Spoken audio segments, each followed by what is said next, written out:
तो आप सभी को नमस्ते प्रणाम। मैं आपका अपना ठाकुर प्रखर सिंह और रात के 10 बज चुके हैं और कहानी का जो सिलसिला है बदस्तूर जारी है। इस पूरी कहानी में अब तक जितनी कहानियां मैंने आपको सुनाई शायद ही कोई ऐसा रिश्ता, कोई ऐसा नाता बचा होगा जिसका कत्ल ना हुआ हो। और कायदे से ये लाइन मेरी नहीं थी, ये सम सर की लाइन थी। लेकिन 300 साढ़े 300 कहानियाँ सुनाते सुनाते मुझे भी लगता है कि हाँ, इस बात में सच्चाई ज़रूर है। और आज की कहानी भी एक ऐसी ही कहानी है जिस कहानी में न केवल एक शख्स का कत्ल होता है बल्कि एक ऐसे रिश्ते का भी कत्ल हो जाता है जो शायद पूरी दुनिया का सबसे पवित्र रिश्ता माना जाता है। इस रिश्ते की ना कोई सीमा होती है, इसके ऊपर ना कोई पवित्रता का बंधन होता है। यानी अगर पवित्रता का कोई एग्जाम्पल देना हो तो आदमी इसी रिश्ते का एग्जाम्पल दे देता है कि क्या आप इस रिश्ते में हैं क्या। लेकिन जब इसी रिश्ते का कत्ल हो जाए तो फिर समझ लीजिए कि दुनिया किस दिशा में जा रही है। तो सीधा सीधा इस कहानी का रुख करते हैं और इस कहानी की शुरुआत होती है राजस्थान का एक ज़िला लगता है चित्तौड़गढ़। इसी चित्तौड़गढ़ ज़िले में एक कस्बा है गंगरार कस्बा, और इसी कस्बे में एक हनुमान मंदिर है, उसके पीछे एक भीट है और भीट के जस्ट बगल में एक जहाँ ढलान है भीट की वहाँ पे एक कुआं है। और बात है 5 दिसंबर साल 2022 की। इसी कुएं के पास कुछ लोग घूम रहे थे। घूमने के दौरान कुछ लोग ऐसे ही उत्सुकता बस उस कुएं में झांक लेते हैं और जैसे ही झांकते हैं तो झांकने के बाद अंदर उन्होंने जो कुछ देखा उसे देखने के बाद सबके चेहरे की हवाइयाँ उड़ गई, सबके मुंह से चीख निकल गई। फौरन चीख पुकार मचती है, आसपास के सारे लोग इकट्ठा होते हैं। सारे लोग अब कुएं में झांकते हैं तो देखते हैं कि अंदर एक बिना सर की लाश पड़ी हुई है। अब लाश जैसे ही देखते हैं तो फौरन पुलिस को इत्तला किया जाता है। पुलिस भी भागी भागी मौके पर पहुंची क्योंकि मामला ही ऐसा था। कड़ी मशक्कत के बाद अब उस डेड बॉडी को बाहर निकाला गया, लेकिन बॉडी तो थी, सर गायब था। शुरू में ये लगा कि हो सकता है जो सर है वो कुएं के अंदर हो, डूबा हो, किसी चीज़ से दबा हो या फिर कहीं फंस गया हो। इसलिए अब गोताखोर बुलाए गए। वो भी बेचारे अब कुएं में कूदते हैं और घंटों तक उस सर को पूरे कुएं में खोजा जाता है, लेकिन कहीं भी उस सर का पता नहीं चलता। यानी अब पुलिस के पास एक लाश है, लाश का सर गायब है। मरने वाला कौन है अभी तक कुछ पता नहीं। मरने की वजह क्या थी ये भी नहीं पता। कहाँ मारा गया ये भी नहीं पता। कातिल कौन है ये तो बड़ी दूर की बात है। यानी लाश है लेकिन इसका कोई चेहरा नहीं, कातिल का कुछ पता नहीं, कहाँ का ये रहने वाला ये भी कुछ नहीं पता। यानी ना कोई सबूत ना कोई सुराग, यानी टोटल ब्लाइंड मर्डर मिस्ट्री।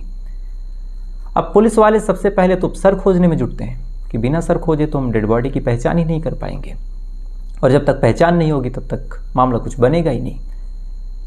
अब पुलिस वाले जब सर खोजने निकलते हैं आसपास के इलाकों में, उस कुएं में, इधर उधर अलग अलग जगहों पे, जहाँ कहीं कुत्ते भौंक रहे थे, जहाँ कहीं चिड़ियों का चाचा हट जाता था, तो लगभग 24 घंटे से ज़्यादा का वक्त गुजरता है और अंत में इस डेड बॉडी का सर मिल जाता है।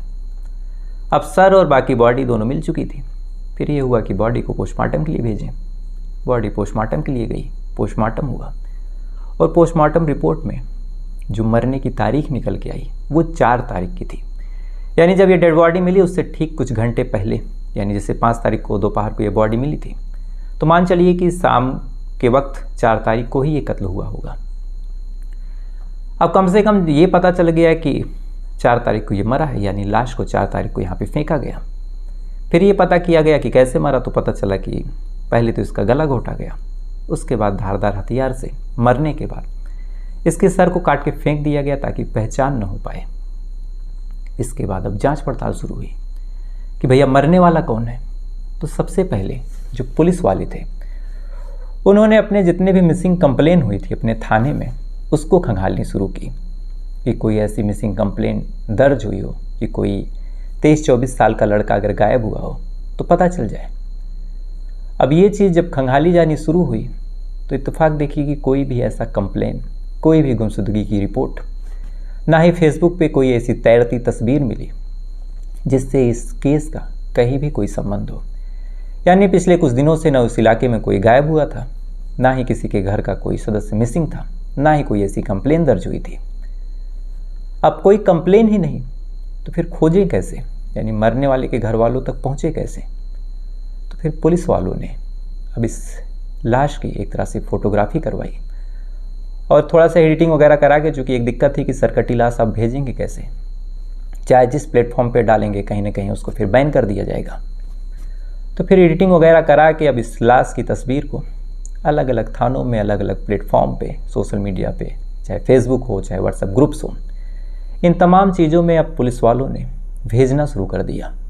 जब कहीं से कोई जानकारी नहीं मिली, पुलिस वाले अलग अलग प्लेटफॉर्म पे भेजते हैं। भेजने के बाद अब तस्वीर एक जगह से दूसरी जगह, दूसरी जगह से तीसरी जगह, ऐसे ही जब वायरल होती चली गई तो अंत में वायरल होते होते ये तस्वीर पहुंच जाती है भाटखेड़ा गांव में। भाटखेड़ा गांव में जैसी ही तस्वीर पहुंचती है, वहां से एक शख्स फ़ौरन भाग के थाने आता है। आने के बाद बॉडी की शिनाख्त करने जाता है। बॉडी पहचानता है और बताता है कि साहब ये शख्स मेरा भांजा है। अब जैसे ही ये चीज़ पुलिस वाले सुनते हैं तो पहले तो कहते हैं कि आप कंप्लेन दर्ज करवाइए कि आपके भांजे का किसी ने कत्ल किया। उसके बाद आप बॉडी लेके जाइए, अंतिम संस्कार करवाइए, क्योंकि इतने दिन की बॉडी है, ख़राब हो रही है, डिकम्पोज हो रही है। उसके बाद आगे की जो कार्रवाई होगी वो हम करेंगे। तो जब ये तमाम चीज़ें हुई, बॉडी का अंतिम संस्कार हो गया, उसके बाद फिर कंप्लेन दर्ज हुई। तो कंप्लेन दर्ज होने के बाद एक तरफ तो पुलिस वाले जांच पड़ताल कर रहे हैं, पूछताछ कर रहे हैं कि किसी से कोई दुश्मनी तो नहीं थी, किसी से कोई रंजिश तो नहीं थी, क्या हुआ था क्या नहीं, कब ये गायब हुआ था, आपको कब पता चला, ये कहाँ रहता है, किसी से इसका संबंध तो नहीं था, कोई पैसे वगैरह का तो लेन देन नहीं था। तो शुरुआत में तो परिवार वाले बेचारे बौखलाए थे, चाहे मरने वाली की माँ हो, चाहे बाकी लोग हों, चाहे मामा हो। लेकिन एक चीज़ थी, एक ऐसा बयान था, जब उसका मामा वो बयान दे रहा था तो कहीं ना कहीं पुलिस वाले भी चौंक रहे थे।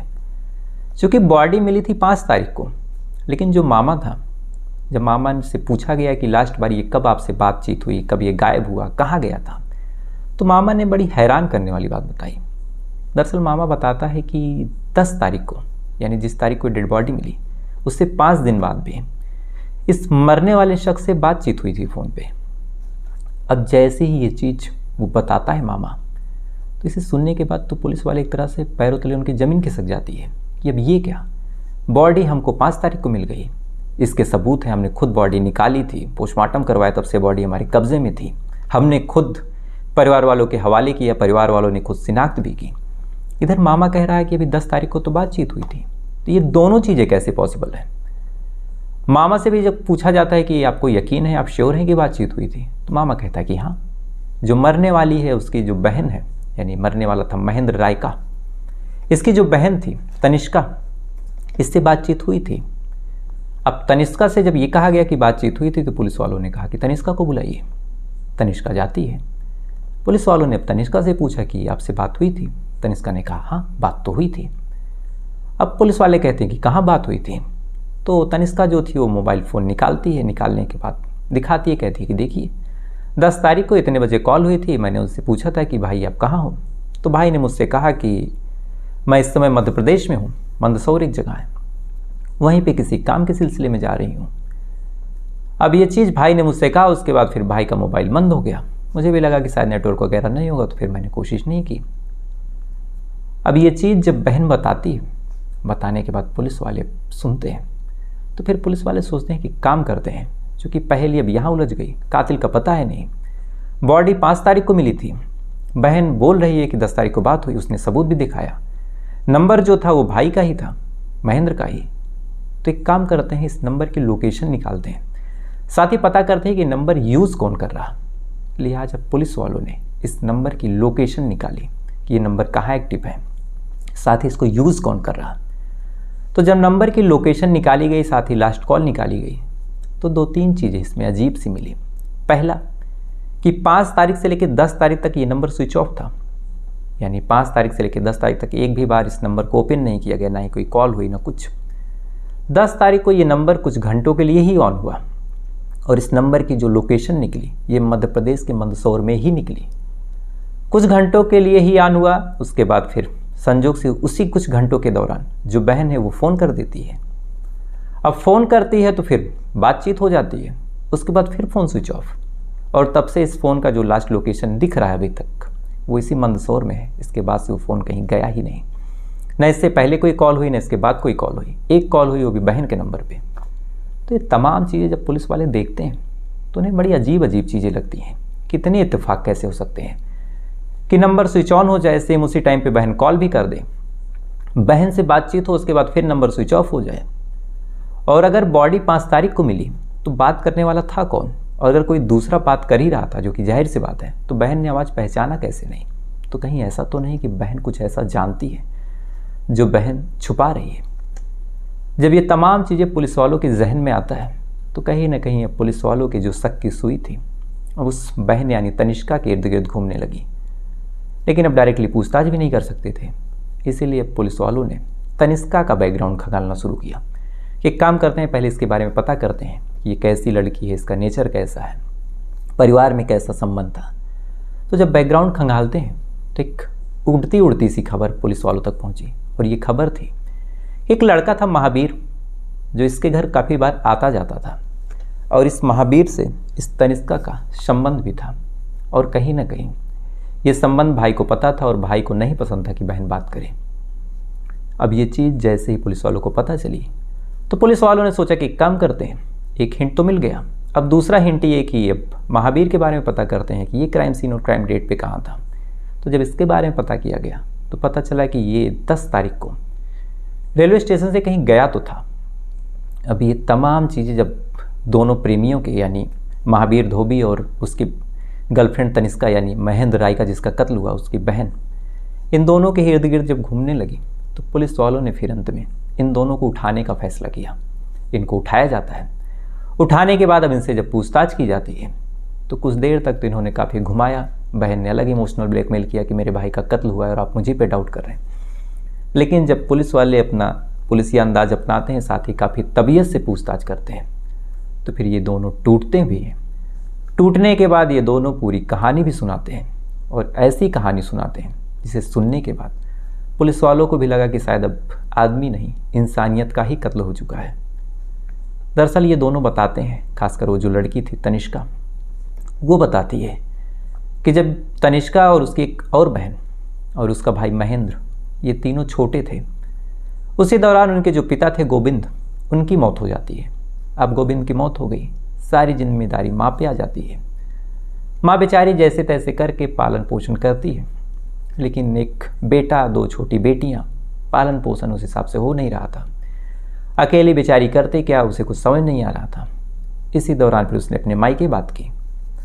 मायके में फिर मामा से मदद मांगा।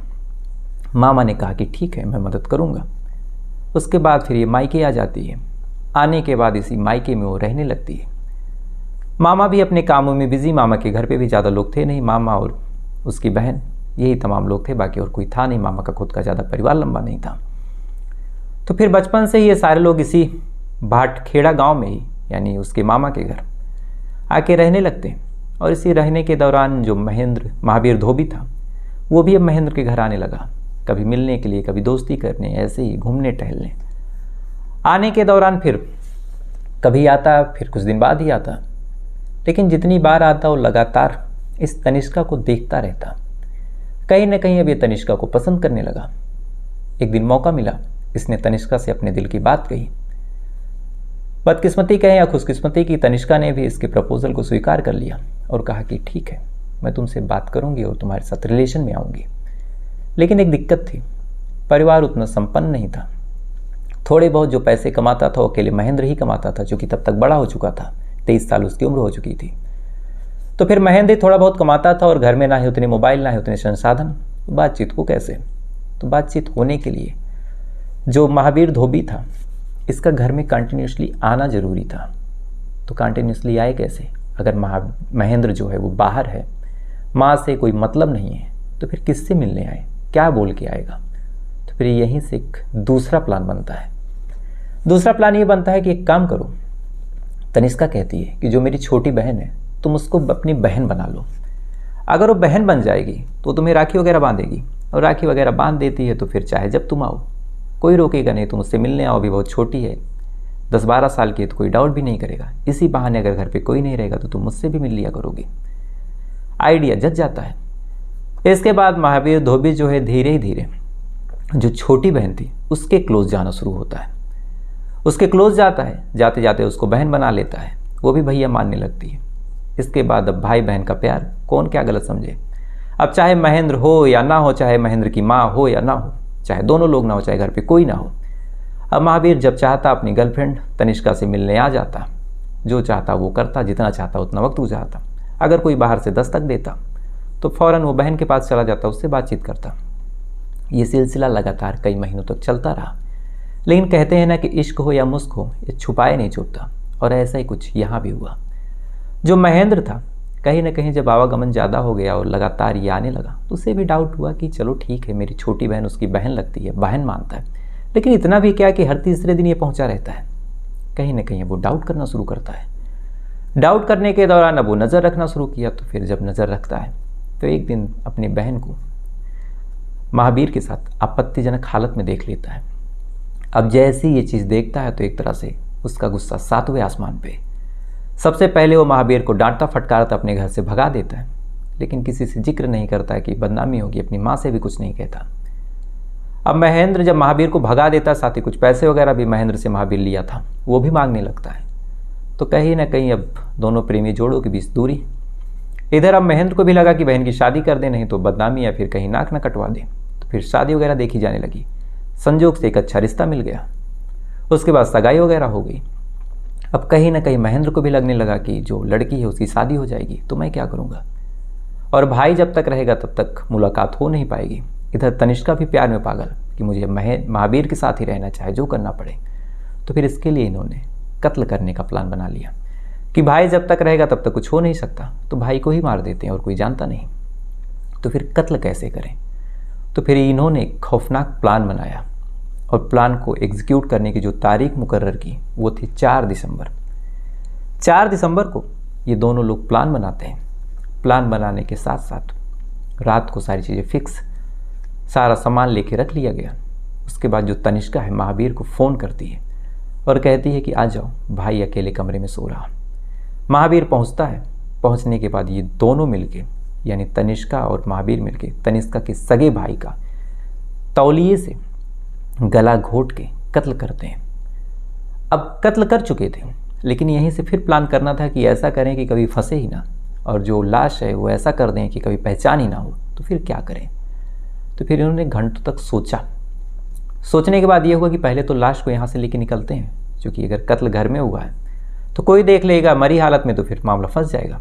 तो फिर ये लाश लेके निकलते हैं और बाइक से उस लाश को गंगरार कस्बा जो था वहीं के पास उस कुएं तक लेके जाते हैं। जाने के बाद उस लाश को भी ये हुआ कि फेंक दें, लेकिन फिर मन में डाउट था कि अगर लाश को फेंकेंगे तो चेहरे से पहचान हो जाएगी। इसीलिए इन्होंने फिर उस लाश के, यानी एक बहन ने खुद अपने भाई के गर्दन को काटा। काटने के बाद धड़ को उस कुएं में फेंका और सर को कहीं दूसरी जगह फेंक दिया। इतना करने के बाद ये लोग वापस आते हैं।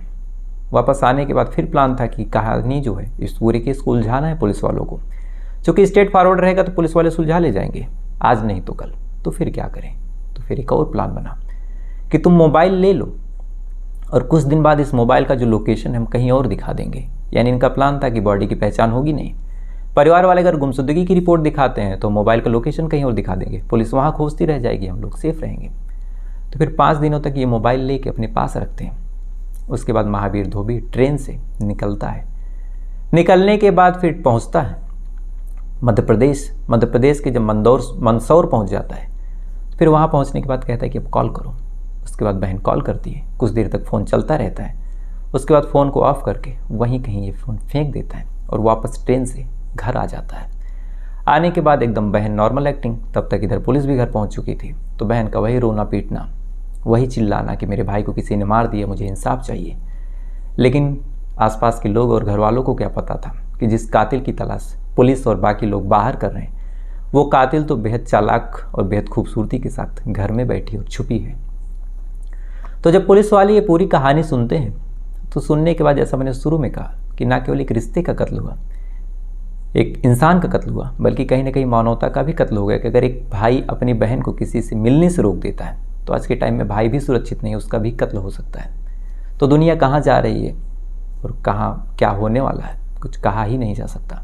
लेकिन कम से कम आप लोगों से यही उम्मीद है कि आप लोग सुरक्षित रहेंगे, सावधान रहेंगे। जो खासकर लड़कियां हैं वो भी इस कहानी से, ऐसी घटनाओं से सीखें कि आप चाहे जितना दिमाग लगाएंगे आप बच नहीं सकती। आज नहीं तो कल, कल नहीं तो परसों। और कायदे से अगर साफ शब्दों में कहूँ तो मुझे बड़ा बुरा लगेगा कि कोई प्रखर ट्रू क्राइम की या फिर क्राइम तक फैमिली का मेम्बर हो या फिर अलग किसी और चैनल पर सुनता हो और सुनने के बाद भी वो ऐसा करे और हमें फिर उसी की ही कहानी सुनानी पड़े। तो आप लोग ऐसा मत कीजिएगा, अपना ख्याल रखिएगा और आसपास ऐसी घटनाओं से भी सचेत रहिएगा। तो फिलहाल ये थी पूरी कहानी। अब आपसे कल फिर मुलाकात हुई किसी दूसरी कहानी के साथ। तब तक अच्छे रहिएगा, खुश रहिएगा, अपना ख्याल रखिएगा, अपने देश का ख्याल रखिएगा। जय हिंद, वंदे मातरम।